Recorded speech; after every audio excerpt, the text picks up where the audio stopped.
Hello everyone, it's been a little while since I put a video out there, but I had something here that I thought maybe you'd like to take a peek at. This is a 1985 Kawi GPZ 750 A3. It is the last year of a 3-year model run. The 85 is only coming in black. This particular bike was bought by a gentleman at an auction. He bought this one and an 84 GPZ 700.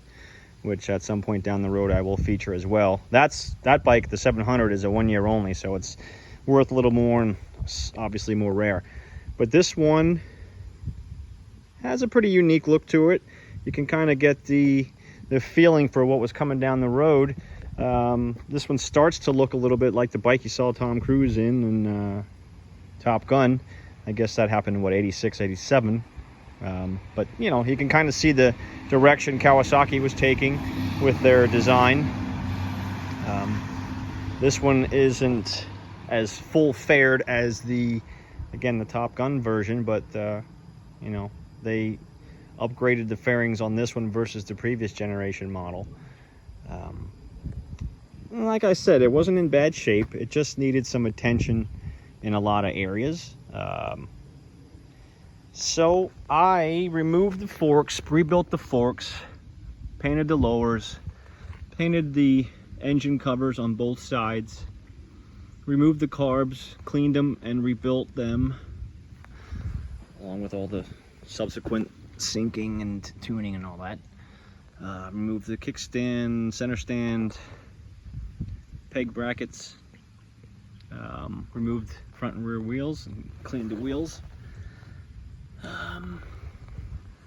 Trying to think if there's anything else mechanical that was a major issue. I don't recall there being anything significant. Again, the biggest issue was the carbs. It was kind of stumbling a little bit when it first came here. I mean, it would run, it would be choppy when you got on the throttle, so they needed to be gone over. They weren't too bad internally, but you know, just enough of a gum up situation to cause some trouble.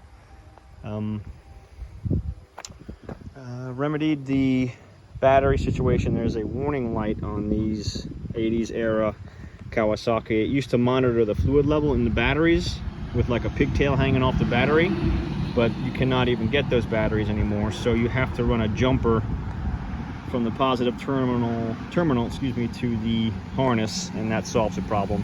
Gets rid of the flashing warning.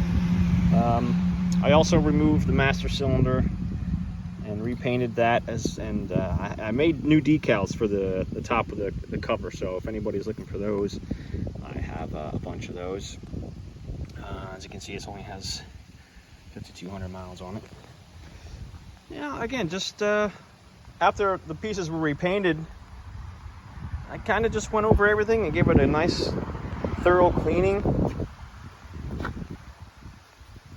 The motor wasn't too bad. I did touch up some spots on the fins and whatnot that were a little, sorry, the sun's really bright. The motor was a little faded here and there, so again, I just put some high temp paint in the airbrush and just cleaned it up a little bit. New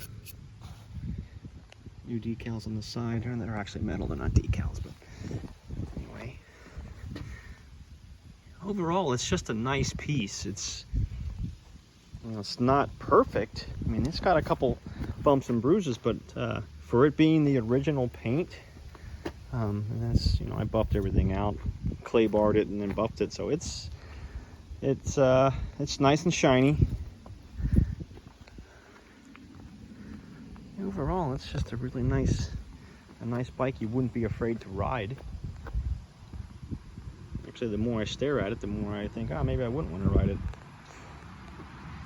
Pretty sweet, but it runs like a top now. Like, once the carbs were done, it was ready to go, but all the other aesthetic stuff certainly added to the overall appearance of it. Might as well fire it up while I'm here. Probably need half choke since it's warm.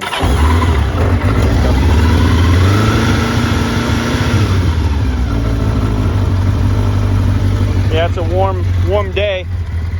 Warm mid-October day, so it's been sitting here in the sun for probably 5 hours, so it's nice and warm. At least the outside of the motor is. As you can see, it fired right up. Yeah, don't even need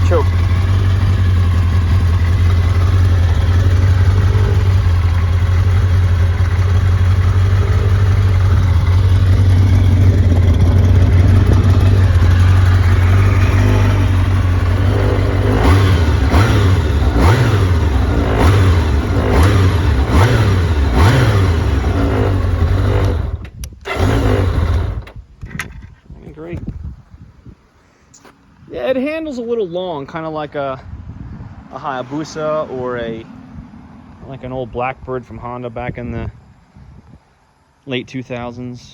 Or, I'm sorry, late 90s, early 2000s. You know, it just has a longer feel to it, and you can kind of see the chassis is a bit on the long side, but yeah, it really runs great. It's a fun bike, and this one's going to kind of go into a collection now that, like I said, the guy who bought it, he's got a series of bikes, so this one's going to go into his growing number of bikes, and going to be finishing up the 700. And then he's also, when I swap this one out, going to be giving me an 1100. That's going to need quite an extensive amount of work.